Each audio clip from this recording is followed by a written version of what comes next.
जैसे ही शुंभासुर गुफा में गायब हुआ, राजा विक्रम तलवार खींचते हुए तेजी से आगे बढ़े।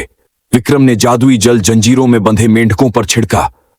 एक एक करके वे कांपती हुई और गहनों की जंजीरों में जकड़ी हुई स्त्रियों में बदल गईं। तुम कौन हो और दानव ने तुम्हें कैद क्यों किया था? हम 7 महान राशियों की पुत्रियां हैं। शुंभासुर अमृता चाहता है और उसे रक्त चंद्रमा की रात 7 अप्सराओं की बलि देनी होती है। हम ही उसकी चुनी गई बलियां हैं। वह आगे बोली, हमारा द्वीप कभी शांत और सुरक्षित था, लेकिन शुंभासुर ने उसे श्रापित कर दिया। उसने इसकी शक्ति को पाने के लिए हमारी आत्माओं को कैद कर लिया। इस जादू को तोड़ने का काम केवल आप ही कर सकते हैं, राजा विक्रम। इस द्वीप तक पहुंचने का रास्ता केवल जादुई अंगूठी से खुलता है। उसका स्वर कांपने लगा। आपको रोकने के लिए शुंभासुर के भाई कालनेमी ने देविका और अर्जुन को श्रापित किया और उसने आपका हृदय खा लिया, क्योंकि आप ही शुंभासुर को मारने के लिए चुने गए थे। इससे पहले कि विक्रम कुछ कह पाते, गुफा से एक भयंकर गर्जना गूंजी।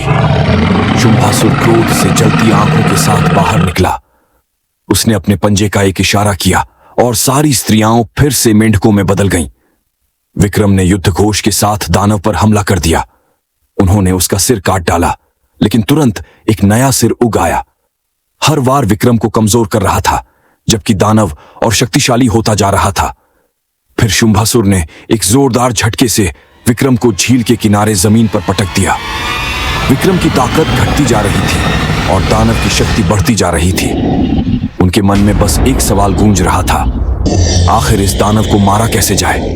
विक्रम झील के किनारे निढाल पड़ा था। तभी 2 मेंढकों ने हड़बड़ी में टर्राया, काला पत्थर तोड़ो, वही एक उपाय है। एक झटके में विक्रम की आंखों में चेतना लौट आई। वह लड़खड़ाते हुए उठा, शुंभासुर के प्रहार को चकमा दिया और उसकी गर्दन से झूलती सुनहरी जंजीर पर वार किया। काला पत्थर जमीन पर गिरा। बिना एक पल गंवाए विक्रम ने तलवार उठाई और पूरी ताकत से प्रहार किया। चटक! तेज प्रकाश की चमक के साथ पत्थर टूट गया। शुंभासुर चीखा और उसकी देह राख बनकर हवाओं में उड़ गई। शाप टूट गया। स्त्रियां अपने असली रूप में लौट आईं। झील में कैद गांव वाले भी इंसानों में बदल गए। सबसे बड़ी अप्सरा आगे बढ़ी और बोली, वीर विक्रम, तुमने हमें मुक्त किया। आभार स्वरूप हम तुम्हें जादुई अंगूठी का दूसरा वरदान देते हैं। इसे एक बार घुमाओ और तुम अदृश्य हो जाओगे। देवों और दानवों से भी छिपे रहोगे। स्वर्णिम प्रकाश में नहाकर वे नदियां आकाश की ओर चली गईं। विक्रम चुपचाप खड़ा रहा। उसकी उंगली में अंगूठी मंद मंद चमक रही थी। पर अब जब अदृश्यता का वरदान मिल चुका है, आगे किस भयावह रहस्य से उसका सामना होगा?